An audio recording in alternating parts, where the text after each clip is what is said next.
আজকে এক পাঞ্জাবের ড্রাইভারকে আমার কেন চা খাওয়াতে লাগে।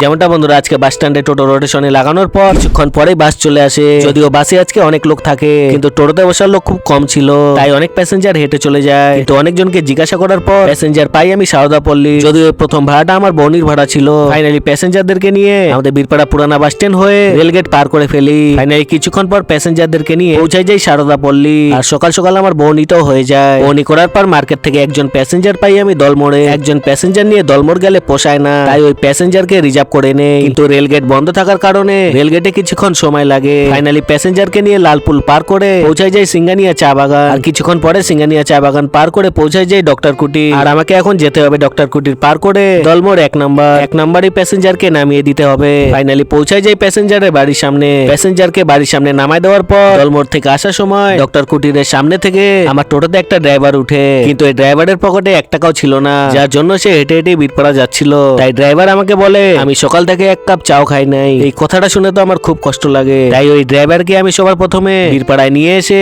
1 কাপ চা খাওয়াই দেই। যদিও আমি ড্রাইভার লাভার, আর হ্যাঁ এই ড্রাইভারের বাড়ি হচ্ছে পাঞ্জাবে। তো বন্ধুরা তোমরাও যদি কোনোদিন কোনো ড্রাইভারকে সাহায্য করার সুযোগ পাও তাহলে অবশ্যই করবে, তার কারণ ড্রাইভার আমাদের দেশে অর্থ ব্যবস্থা চালায়। তো আজকে মিনি ব্লগটি আমার এতটুকুই, দেখা হচ্ছে নেক্সট অন্য কোনো ব্লগে।